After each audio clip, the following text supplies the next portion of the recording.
Maya Pabengi, Pampanga, magandang gabi Central Luzon. Ako po Jennifer Salenga, kayong talasuyo. Areni po rin ang mga ragula balita ngayon Biyernes, August 9, 2024. Albog king kabisera na ng Pampanga, makanano yang solusyonan.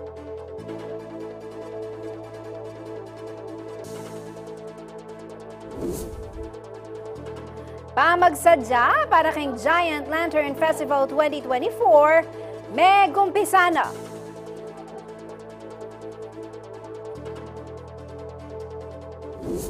Korean National Wanted king kayang bangsa, merakapya king Angeles City.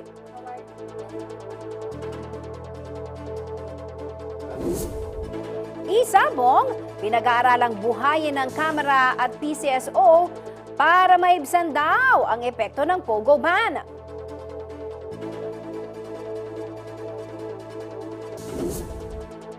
At Maharlika Investment Corporation at SIAC nagsanib puwersa para sa pagpapatayo ng Clark National Food Hub.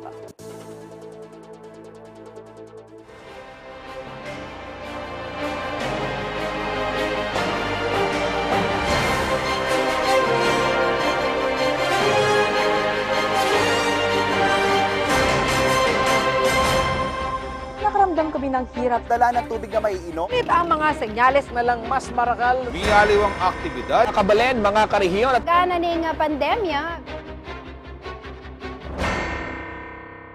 migdulot ya po nga pangalito kareng mapilang motorista ing pangasarana ning Limhoco Street kempong syudad San Fernando, Pampanga. At bamamya pa maglino, dikil po keng pisasabi nga ini kaya betaya po via phone patch ing pamuntok na ning City Public Safety Order and Safety Coordinating Office o si POSCO ay Sir Louis Clemente. Sir Louis, maya po oras po kaya kayo. Salamat po king oras sa binyayo king kakatang programa. Yes po, may pakaurasan po, Ma'am Jen. Opo, Sir Louis, ini po medyo dakaling magreklamo ne, pauli na po kanun itang pangasara king Limhoco Street. Baluta mo po na ing klase, may gumpisa na at ating eskwela po kenen nano po ing milyari talaga po bang seraye ining portion king Limhoco Street na may cause po kanong traffic?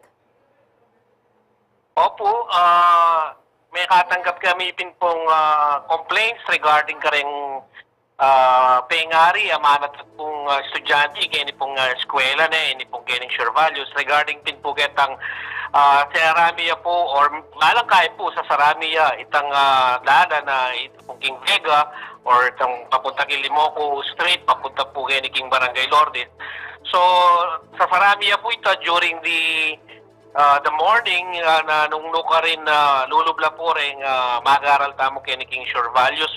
Huling nung emiya po kasi gawa nita, medyo pota di ka gridlock kami po kayong traffic, kating traffic tamo. Mika apekto ya po, baka mira siya po banda na kining PLDT.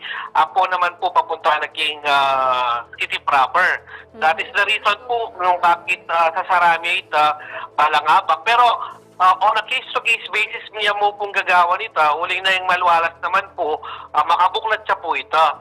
So, yung objective na po nita, ma'am, baka nita pin po, apakaba miya itang queuing na rin sa na papunta po king sure values.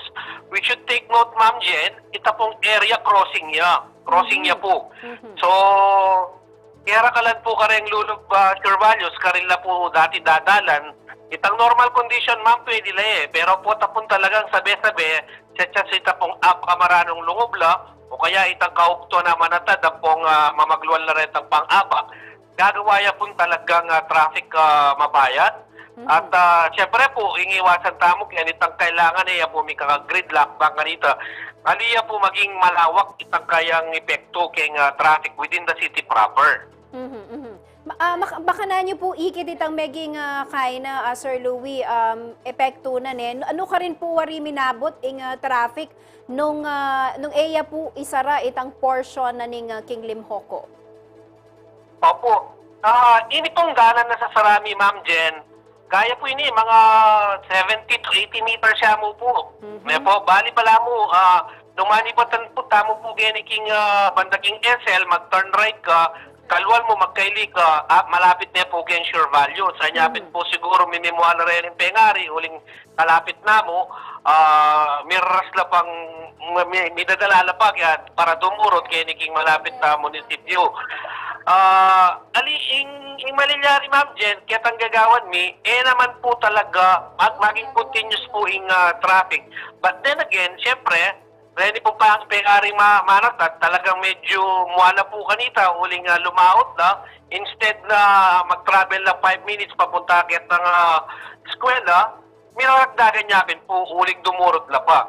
Nung naman po kasi gawan ito, Ma'am Jen, in traffic po, pati miapektuan la naman po, lalong rin motorista tamong pupunta kayang palengke.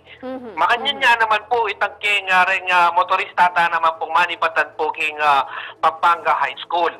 So, makanyan niya pong every now and then, sa Sarami po ito, on a case-to-case basis po, nangakakit niya pong volume la talaga rin sakyan na manipatan king banda SL, papunta naman po king sure values. At niya po talagang marabula problema yan, huling po ag yung i-accommodate ng eskwela, rin kayang manat at anak kapengaring pakasakin, huling po makanta karagol, po makanta kanwara sitang space na king kilog. Limot niya po itang karelang parking space. Anyapin ng malilyari po, mag-drop lamo po rin kaya katamong pengari kaya mismong dalan.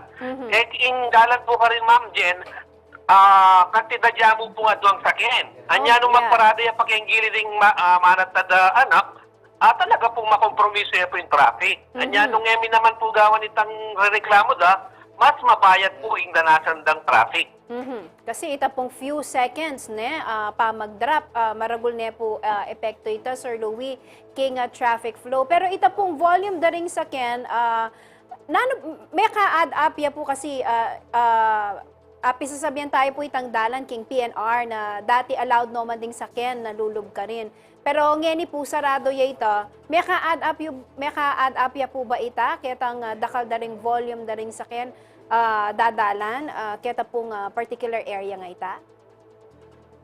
Definitely po, Ma'am Jen, marabulya po maging epekto ita. Itapangasarana po ni kaya katamong PNR kasi pin po gagawan de.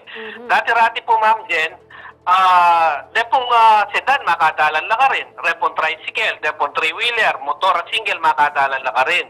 But pauli napin po nita pangasarana, so din nga po dadalan lang ang ganyan kaya tapong Limopo Street po takay mag-turn right lang papunta pin po king sure values or nung papunta naman po king Kapitolyo. So karinlangan po dadalan kanyan ngayon rin, uli napin po nita pangasara. Ini po, yung meto nga simpleng explanation. Crossing niya po itang lugar, Ma'am Jen. Ngayon, siyempre po, crossing yan, apat niya yan. So, nung gaganan langan po retang dala na retang apat na reta, in interval po kakabaya. So, nano po yung gewami, serami ya po itang metong, baka nita, magatlo na yamo pong interval. Yes. Dapat, atin niya pong talagang epekto, karetang manatagta mo, na manibatan naman po, like for example, banda kaya naging Santa Lucia, Santo Niño, talagang maobligala pong dumurot, papunta po kining Hizon Extension, dumalan na po king harap na ning SM Downtown, papunta po king Sure Values, o itamo po yung hassle ka rin. Then pong kaya katamong manatada anak king Sure Values, talaga pong miragdagan niya po itang karelang travel time.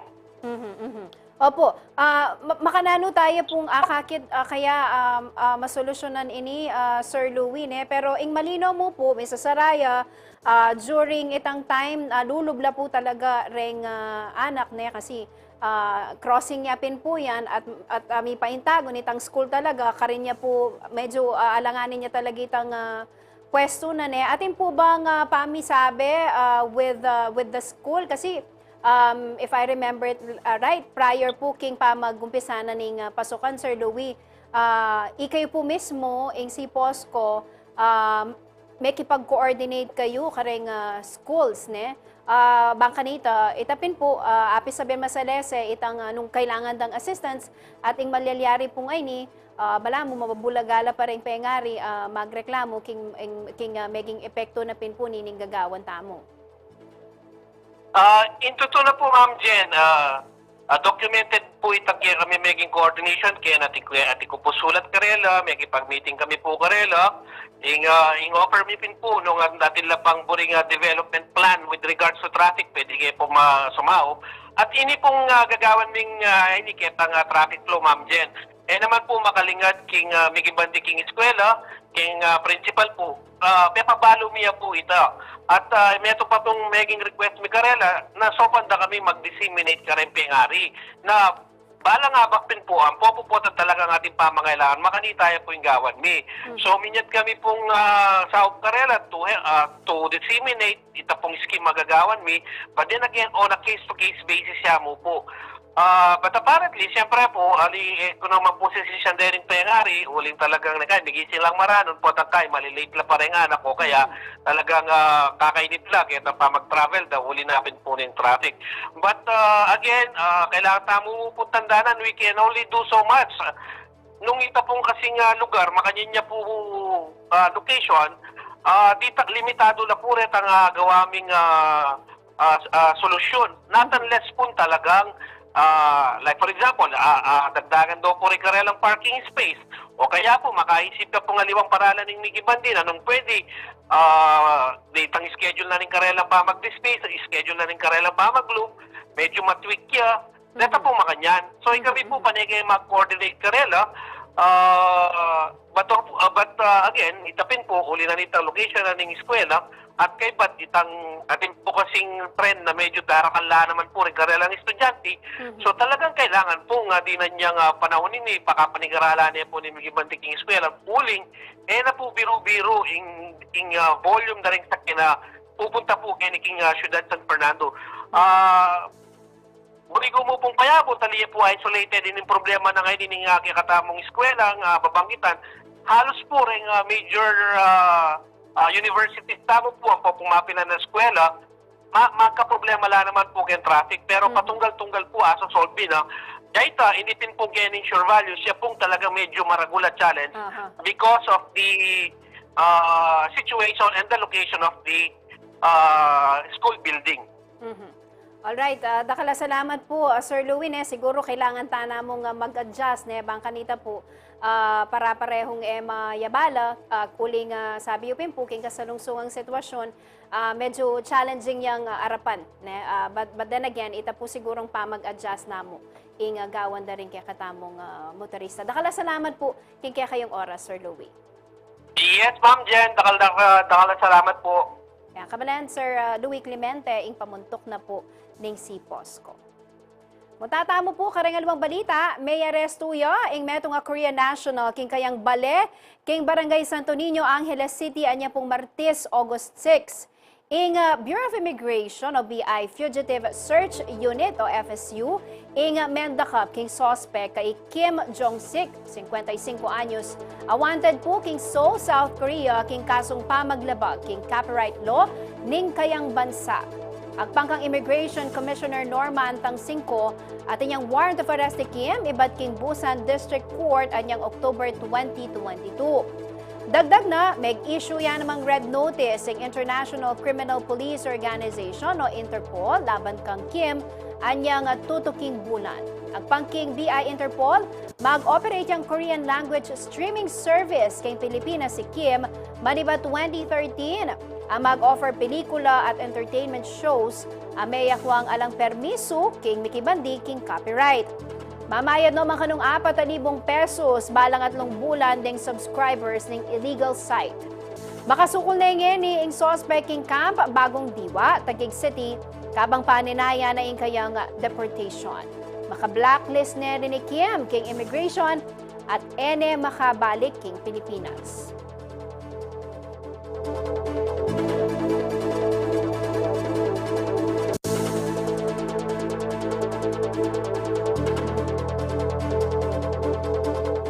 May kumpisa na po yung pamagsadya ng Giant Lantern Festival Executive Committee para king ligligan parul nyening banwa. Kaya bekano ka rin pamagbayo at dapat ang tabayanan king engranding selebrasyon ing pamangamit LED lights karing iganteng parul.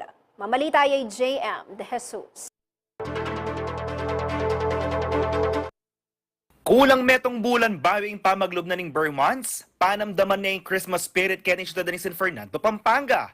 Huwebes, August 8, may daw niya yung mumunang meeting ng Giant Lantern Executive Committee ban pagsadyan niya, ang pakadinalan at labinga na mabanuan ng selebrasyon. Kenny tinagulo ring tubot iba't karimyayaliwang sektor, apeni muna ng Giant Lantern Festival 2024 Chairperson, Engineer Alvin Mendoza. Our agenda today for our first executive meeting is the reading of our executive order from our mayor, of course. And that's why we are thankful for our City Mayor Vilma Kaluwag. And presentation of our working committees. And also one of the agenda is the calendar of activities for this year Giant Lantern Festival. Kalupan ng Milabasa na Banwa, apulula naman kanong barangay di Makiabe kin Giant Lantern Festival, ang marapat king Robinson Star Mills kin daratang nga Disyembre. Dapot ng pamanaliwa kanong eni, LED lights na rin gamitan karing parul. Actually, this year, sabi pin, nandin kayong meeting, we will open for the LED lights para medyo babaya po itang wattage na rin bawat parol. Baka nita din at siyempre mag-improve every year. Ne? About kareng lantern. Then about the venue, siyempre Robinson, siya pa mo rin po in venue. Pero this time, siyempre, mas pasantingan tayo po yung venue na makanano talang adinan masanting pwesto rin kakanamong Manalbe. Balaos naman kaning gawad ng koordinasyon ding balang committee bang kanitang lakwas ding apasanting ing pekapan ninayang pamikatagon. Magkaroon tamong meeting kay bawat committee para lalo yan pong sumanting ing kay katamong Giant Lantern Festival this year. Every week or at least a month atin tamo pong meeting at atin lamo naman subcommittee meeting. Para po egan-agan ng suggestions, recommendations at para makasanting yan po yung Giant Lantern, apipisabyan tayo po. Anya naman dapat niya kanungan tabayanan ang Giant Lantern Festival 2024. Yes, abangan tayo po. Same venue, Robinson Star Mills, Pampanga, kanya pong December 14, Saturday 2024. Sana po manalbe kayo. Nakal po salamat. Yako po kaya kayong talasuyo, JM De Jesus, ating pusong makabalen. Kay pumama ko, magbalik ya ing balen at balita.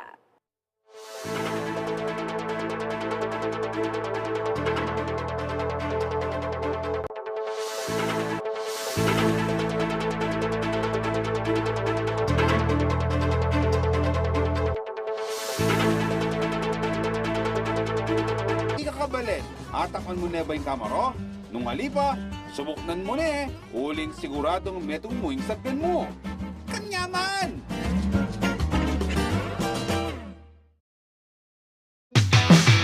Imagine mo lang nakasama mo ang tropa at sobrang saya lang ng bonding nyo. Yun ang trip namin sa Youth Voice Matters. No filter here. We're diving deep into all the juicy topics without holding back. Sa amin, walang edit-edit. Lahat ng pinag-uusapan, diretso lang. Kaya sama na sa amin mag-chill at mag-sharing session sa YV Matter tuwing Sabado, alas 5:30 ng hapon dito lamang sa CLTV 36. Pusong Makabalen.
Imagine mo lang nakasama mo ang tropa at sobrang saya lang ng bonding nyo.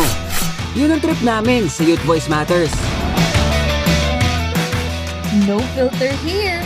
We're diving deep into all the juicy topics without holding back. Sa amin, walang edit-edit. Lahat ng pinag-uusapan, diretso lang. Kaya sama na sa amin mag-chill at mag-sharing session sa YV Matter tuwing Sabado, 5:30 ng hapon dito lamang sa CLTV 36. Pusong Makabalen. Ngening kauran, makasadya nakakabalen. Paga na kamila kay kayureng dapat gawan, bayo iya datangin bagyuking kay kayong lugal. Kareng ortenano, umpisan nyo nang mamupul kareng kay kayong tanam. Kareng manasan, ikabit lareng kay kayong bangkaking ligtas sa lugal. At alina ko dapat dalawot king ilog o dagat. Pakibaluan niya yung paano nanin kay kayong barangay nung sakaling kailangang mag-evacuate. Inspeksyonan niya yung bale at samastan na rin busbus o mesirang parti ng yero. Pader ang pong miyayali o ang parti ni T.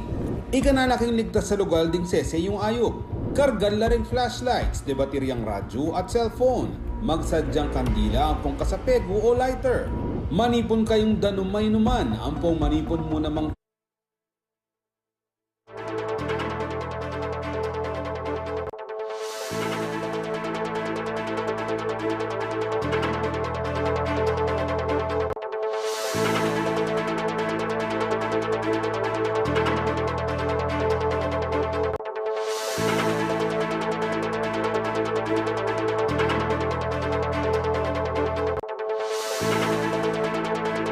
Makatuto kayo pa rin king Balen at Balita. Kabalen, sigurado nga dimdam yun po ing abandoned hospital king Clark. Ampong ding makatakot ak kwento, iba't karing tawong bibisita king lugar. Oning ing dating kakatakutan, maging yang atraksyon, uling ing misan dang inaw sa haunted hospital, magine pong museo. Gawan ding National Museum of the Philippines in Clark Air Base Hospital, kay Mabalacat City, kaya ng pinirmang Deed of Usufruct ng Clark Development Corporation o CDC, ang poing National Museum of the Philippines o NMP, anyang Pebrero niting 2023. May banggit sa king kontrata, gamit na ng NMP ing abandoned hospital, king kilom ng 50 banwa at malyarya pang i-extend, king 25 banwa. Oras mitalakad ya ing National Museum king Clark, abalo da ring bisita ing natural history, anthropology at archaeology king Central Luzon. Makatakdaya rin magsilbing off-site location para kareng central offices ng NMP, National Collection Repositories, Research, Training, Technical ampong logistic operations. Banwang 1991 anyang misarayang ospital, uling metong yaking may apektuan anyang may makbong yaing bulkang pinatubo.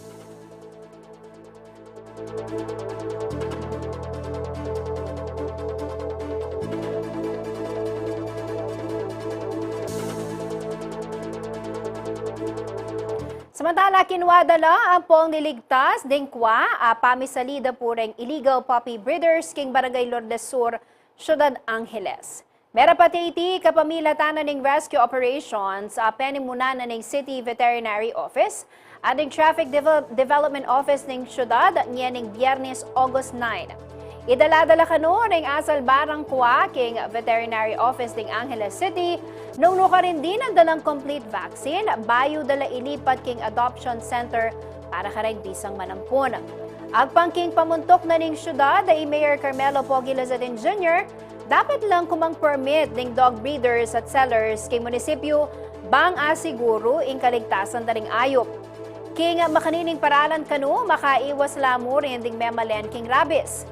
Inawad na mo naman ng alkalde king publiko ela dapat sasaling aso kareng illegal breeders sa pong sellers. Pag nakanap ang lasatin kareng tawo amanyeseng ayop para gawan ding negosyo, siguraduan dang tataluki la kanodeti king Republic Act 8485 o ing Animal Welfare Act of 1998.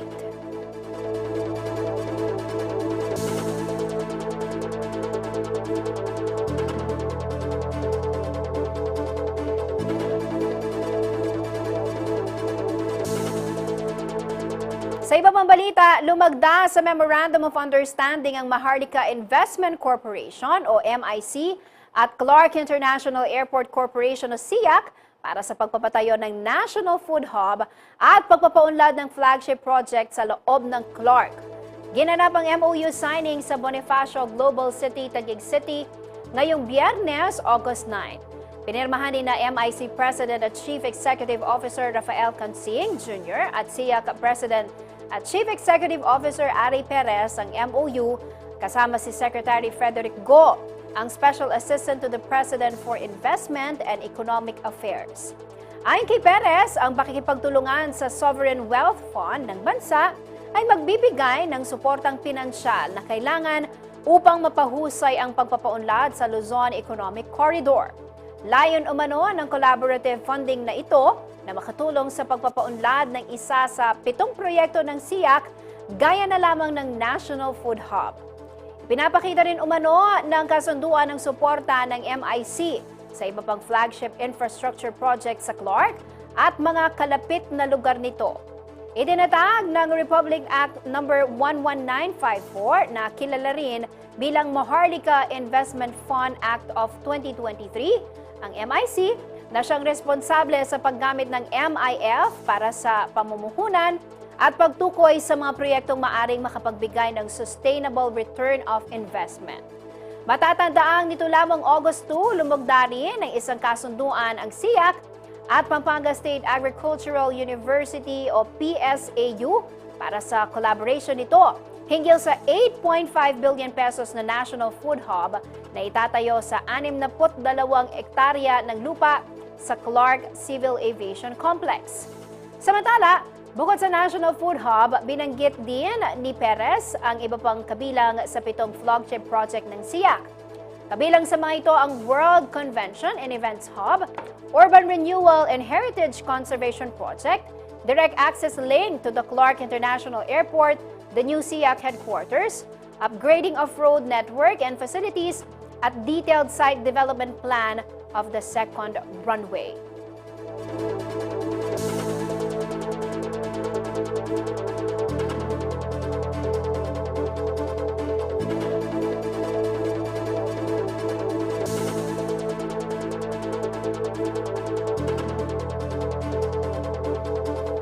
Naghahanap po ngayon ang Kamara ng ilang alternatibo upang maibsan ang epekto at makabawi ang gobyerno sa napipintong pagkawala ng bilyong-bilyong kita matapos ipagbawal ang Philippine Offshore Gaming Operators o POGO.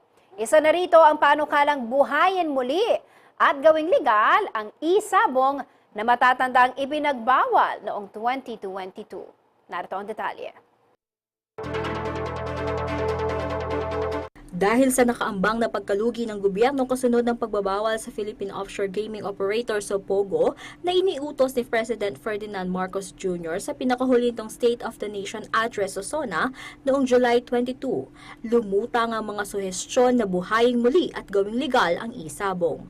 Ang naturang panukala ay inihayag sa pagdinig ng House Committee on Appropriations sa budget ng Philippine Amusement and Gaming Corporation o PAGCOR para sa taong 2025 nitong Martes, August 6.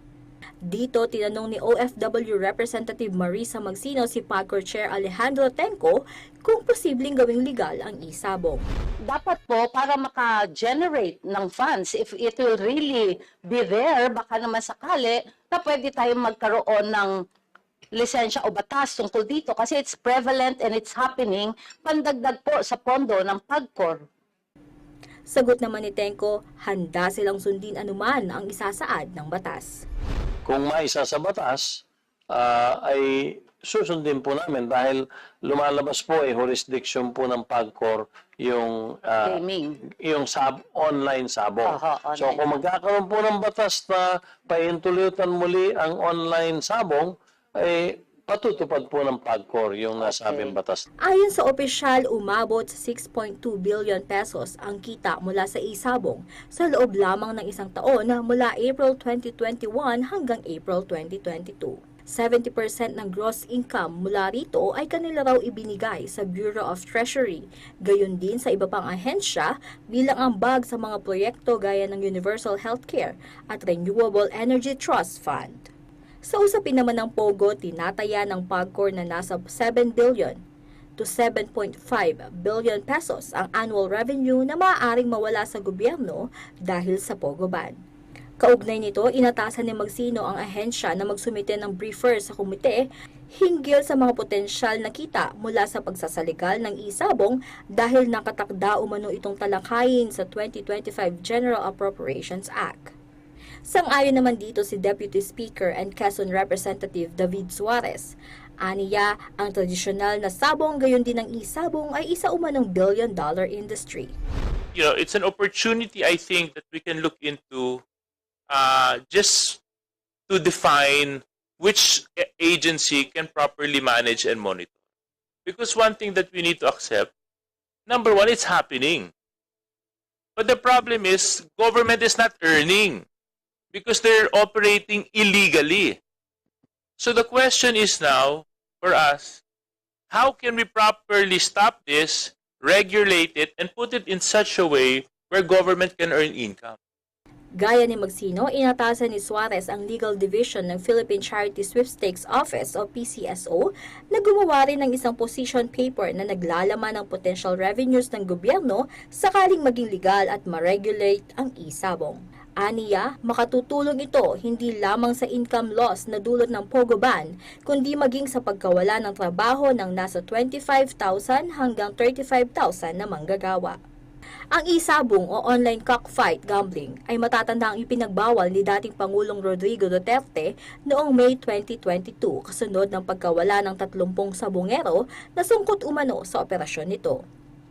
Pinagtibay naman ng kasalukuyang Pangulo na si Ferdinand Marcos Jr. ang suspensyon nito noong December 2022 sa bisa ng Executive Order No. 9 o Continued Suspension of Electronic Sabong Operations Nationwide.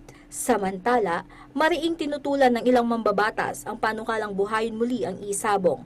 Kabilang na nga rito si Senator Alan Peter Cayetano. Sa statement na inilabas ng Senate of the Philippines, inihayag ng senador na mas maigi raw kung tutukan na lamang ang mga pagpapaunlad sa mga pangunahing sektor ng ekonomiya sa halip na umasa sa iba't ibang uri ng sugal. Kabilang daw dito ang pamumuhunan sa agrikultura, pagsusulong ng turismo at pagpapasigla ng mga industriya na lubhang makakatulong sa pagpapalago ng pondo ng gobyerno. Aniya, hindi sugal kundi ang mga naturang sektor ang magbibigay ng pangmatagalang financial benefit sa bansa at magdudulot ng positibong epekto sa buhay ng mga Pilipino. Matatandaan ito lamang nakaraang buwan na nawagan ng senador na itigil ang lahat ng uri ng sugal sa bansa, partikular na ang operasyon ng Pogo. Taong 2022 naman nang inihain ni Cayetano ang Anti-Online Gambling Act o Senate Bill No. 63 upang ipagbawal ang anumang uri ng pagsusugal sa internet at magpataw ng mga parusa sa online wagering at betting. Aniya, di hamak na mas malaki ang negatibong epekto ng isabong kaysa anumang pinansyal o halaga na maaaring makuha mula rito. Dahil madali umanong ma-access ito, mas mataas din ang posibilidad ng adiksyon, pagkabaon sa utang at pagdami ng krimen lalo na sa mga kabataan. Sa huli, sinabi nito na kung patuloy na igigiit ng taong bayan ang pagtutol sa isabong at ang pagkakaroon ng mas maraming investment o trabaho sa bansa, may posibilidad umanong hindi na ito maibalik. Samantala, nilinaw naman ni PACOR Chairman Alejandro Tenco sa isang panayam na sa kasalukuyan, wala umanong kautusan si Pangulong Marcos Jr. na buhayin ang isabong sa bansa. Kasama si Karen Murillo, ako si Danny Gagino para sa CLTV 36 News. Kinukundina ng Migrante Health Workers UK ang ginagawang violent riots ng mga umano'y far-right at fascist group sa United Kingdom. Ayon sa grupo, hindi na dapat pang nangyayari ang ganitong hateful acts laban sa mga immigrant at people of color. Tila bumalik daw sa pagiging slavers o mang-aalipin ang paniniwala ng United Kingdom at nabibigyan pa ito ng espasyo hindi lamang sa social media ngunit maging sa gobyerno. Racism at hate, ito raw ang nararanasan ng mga Filipino migrant workers sa naturang bansa. Halimbawa na rito ang Pinoy nurses sa Sutherland na pinagbabato at tinawag ng offensive slangs habang papasok sa trabaho. Dagdag na Migrante Health Workers UK mistulang nakalimutan ng racist groups na ito na bukod sa World War II ay naging sandalan din ng bansa ang Filipino nurses noong COVID-19 pandemic. Kaugnay ng mga nangyayaring protesta, pinalalahanan ng grupo ang mga kapwa Pilipino sa UK na maging alisto at maingat. Iwasan din ang mga lugar kung saan maaring magtipon ang far-right fascist groups. Nananawagan din sila sa Philippine at UK government na patawan ng parusa ang mga salarin ng naturang acts of hate. Hiling nilang masiguro ang kaligtasan at buhay ng mga migrant worker at kanilang pamilya. Nakikisa rin ang Migrante Health Workers UK sa mga kapatid na Muslim na higit ding naapektuhan ng kaguluhan sa bansa. Nag-ugat ang anti-immigrant violence sa mga riot mula sa far-right groups kasunod ng stabbing attack na ikinamatay ng 3 batang babae sa Southport, England. Kumalat ang false information na asylum seeker at Muslim ang 17-year-old suspect na kalaunay nalaman ng mga pulis na sa Britain ipinanganak.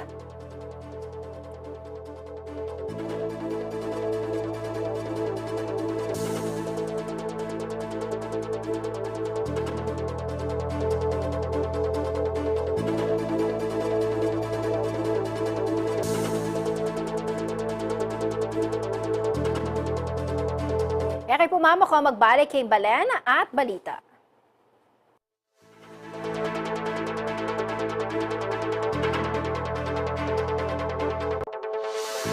Ampong Lara.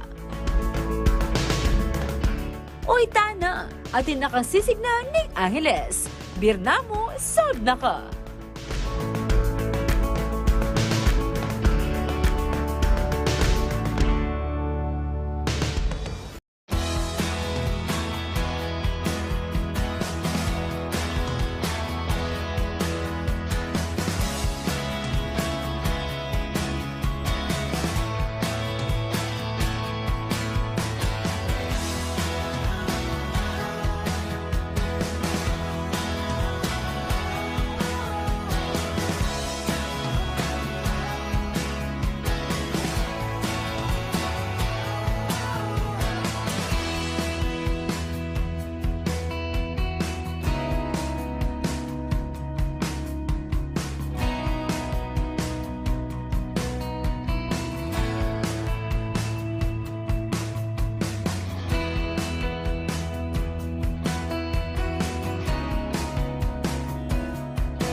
Experience and discover Japan. Only here at CLTV 36. Ngening kauran, makasadya nakakabalen, o reniring dapat gawan, kabang ating bagyuking ke kayon lugal. Magsadyang flashlight sa patapamangan, danumainuman, baterya at first aid kit, ang makadato king pidukanan ay alima mabasa. Patselulbog na, patdanying main switch ng kuryente. Isaralareng gripo at siguraduan na makasaraya ang tangki ng LPG. Nung lumikas kayo, dalayo lareng importanteng dokumento bantang aywasan ng pangasirada rin ni King Albog. Manatili pa mo rin king kilog ng bale ang gaking mayari ang bagyo. Pero nung kailangan ng mag-evacuate, siguraduan yung makapadaya yung main switch ng kuryente, makasaraya yung tangki ng LPG, at makasusi ring pasbul. Ela mo naman kakalingwan dalanding gamit pang emergency. Makiramdam king radyo o manalbeking CLTV para kareng anunsyo rigid king bilining panahon. Malyari mo namang tumutok kareng social media pages ng CLTV 36 para mas mabilis sa sagaping balita. Dinireng paganakan ng CLTV 36 kaya kayo nganing panahon ng kauran.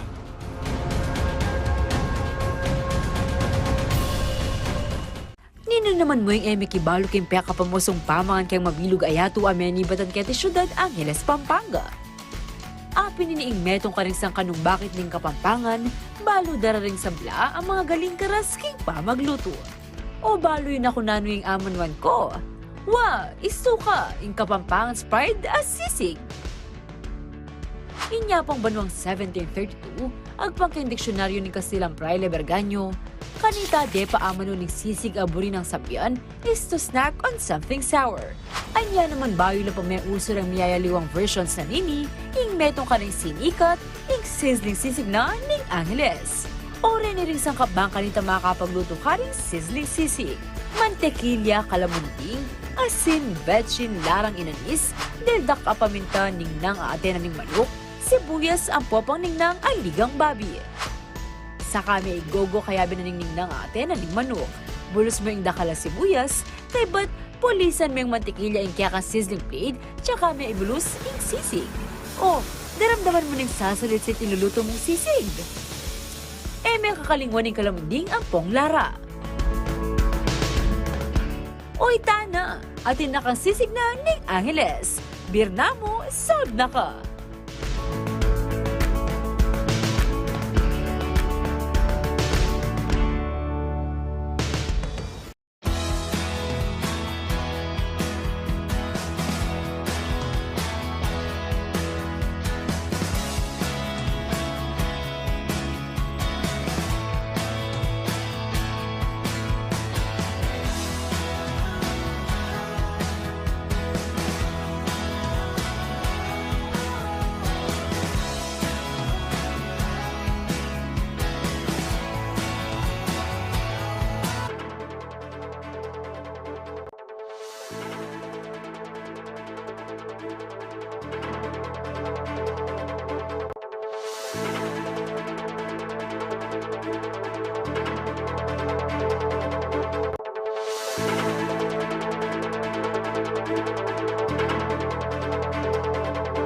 Makatuto kayo pa rin king Balen at Balita. Nakaisa sa pagdiriwang ng National Indigenous Peoples Day si Pangulong Ferdinand Bongbong Marcos Jr. ngayong Biyernes, August 9. Sa kanyang mensahe, sinabi niya na ang tradisyon ng mga katutubong Pilipino ay isang importanteng parte ng malawak na kultura ng Pilipinas. Binigyang din ng Pangulo na sisiguraduhin ng pamahalaan na tutugunan ang pangangailangan lalo na ang pagpreserba sa paraan ng pamumuhay ng mga katutubong Pilipino. Hiniling ng Pangulo na maitaguyod ang kapayapaan sa iba't ibang grupo ng mga katutubo at bumuo ng mas inklusibong lipunan. Ayon sa United Nations Office for Project Services, mayroong higit 17 milyong indigenous people sa bansa na bumubuo sa 110 grupo ng mga katutubong Pinoy.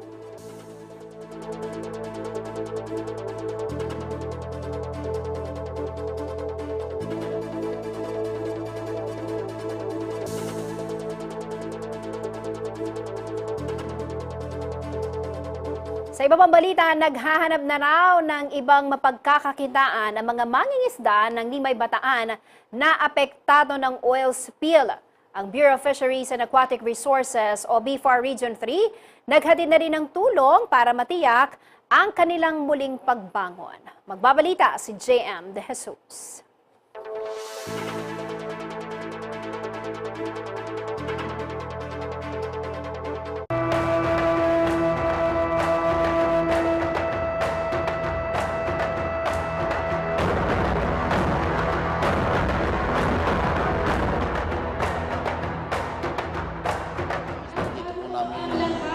Dito po kami kumukuha ng pangkabuhayan po. Bali halos 80% po sa lugar namin yun po yung pangkabuhayan ng mangisda. Doon po kami kumukuha ng pinagkukunan sa araw-araw. Mahirap. Nasa kainitan. Saka isa pa, may madalang mahuli. Katulad nga na ito, dumating ang ganito sitwasyon, Lalo nagpatindi ng hirap sa amin. Sa panguhuli. Nagbabawal manghuli ng isda. Dahil halos walang kumakain. Ito ngayon ang kalunos-lunos sa sitwasyon ng mga mangingisda sa Limay, Bataan matapos magdulot ng oil spill ang MT Terranova, isang barkong inupahan ng SL Harbor Bulk Terminal Corporation na subsidiary ng San Miguel Shipping and Lighterage Corporation. Kasagsagan ng pananalasa ng bagyong Carino noong July 25 nang lumubog ang sasakyang pandagat na may kargang 1.4 bilyon na litro ng industrial oil. Dahil hindi makalaot, napipilitan na raw humanap ng ibang mapagkakakitaan ng ilang mga mangingisda tulad ni Acelo Mendoza at Edgardo Reyes para hindi magutom ang kanilang pamilya. Minsan mayroong mga patrabaho dyan sa planta, extra, yun lang. Oo, ganun, mga shutdown. Malibado, wala na. Ay, opo. Malaki problema. Diyan lang umaasa ang pamilya. Ay, katulad nga ngayon, wala pang mga patrabaho dyan sa planta. Andyan lahat kami sa dagat. Ayan po, nagmahanap po kami ng alternatibong pagkakitaan po. Naghahanap po kami ng dito po sa Kati, may mga trabaho po. Naghahanap po ng trabaho para may ano lang po sa pagkain po sa pang-araw-araw. Batid daw ng Bureau of Fisheries and Aquatic Resources of BIFAR Region 3 ang pagsubok na pinagdadaanan ngayon ng mga mangingisda ng Limay, Bataan. Kaya naman itong Biyernes, August 9, tinungo ng ahensya ang nasabing bayan para maghatid ng tulong sa mga namamalakaya. Ay nagkakaloob po tayo ng number 1, yung ating pong food packs sa halos 1,000 tao. At meron din po tayong ipamimigay na fuel subsidy certificate na pwede po nilang i-claim after 2 weeks. And of course, meron tayong seafood kadiwa ngayon. Nagbigay po tayo ng 400 kilos ng isda, 200 kilong bangus po, at 200 kilong tilapia. Para po doon sa napili nating samahan na pwede po nilang ibenta sa murang halaga. At pag yung napagbentahan naman po nila, pwede po nilang i-roll over yon. Nandun pa rin po ang BIFAR's assistance pagdating sa logistics at saka po sa market matching kung saan po sila makakakuha ng ligtas at murang isda para sa ibenta rin po dito sa mga naapektuhan po ng mga itong oil spill. Paliwanag ni BIFAR Region 3 Director Wilfredo Cruz, bukod sa seafood kadiwa ay patuloy ang kanilang ahensya sa paghahanap ng makabagong paraan para maiangat ang estado ng kabuhayan ng mga mangingisda lalo na sa panahon na sakuna. Nag-iisip pa rin po tayo ng mga ibang paraan, kagaya po ng yung sa aquaculture, lalong dito sa bandang Orani at sa ibang aquaculture areas ng Bataan na mapalakas pa po natin ang produksyon para kung sakali po na magkaroon ng ganitong mga trahedya, hindi po maapektuhan ang supply ng bangos dito at least dito sa probinsya ng Bataan. Laking pasasalamat naman ng benepisyaryong mangingisda dahil ito mano ang simula ng kanilang pagbangong muli matapos ang trahedya. Yun po, nagpapasalamat po kami, lalo po sa ating mga mangingisda na ano pong apektado po sobra.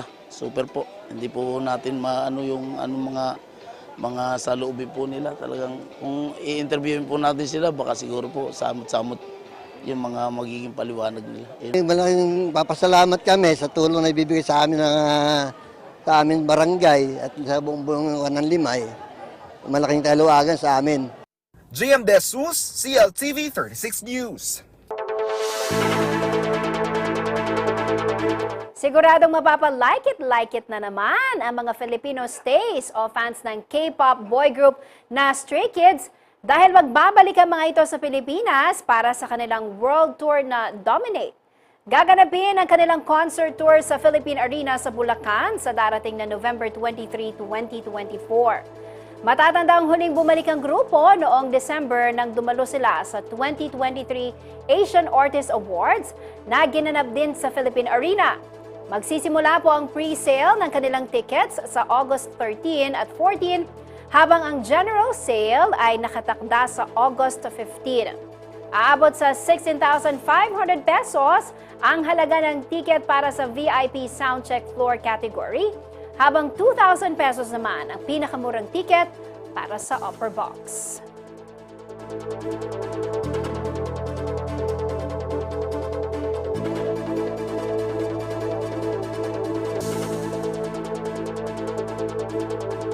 Apen po rin, ding mga regular balitang kinalap ng Kaya Katamong News Team. Para kang aluwa pang updates, like and follow yun lamang po rin kaya kaming social media pages. King lagyo na po ning mabilog ang CLTV 36 News and Current Affairs. Ako po yung kaya kayong taga-suyo, Jennifer Salenga, ating puso makabalan.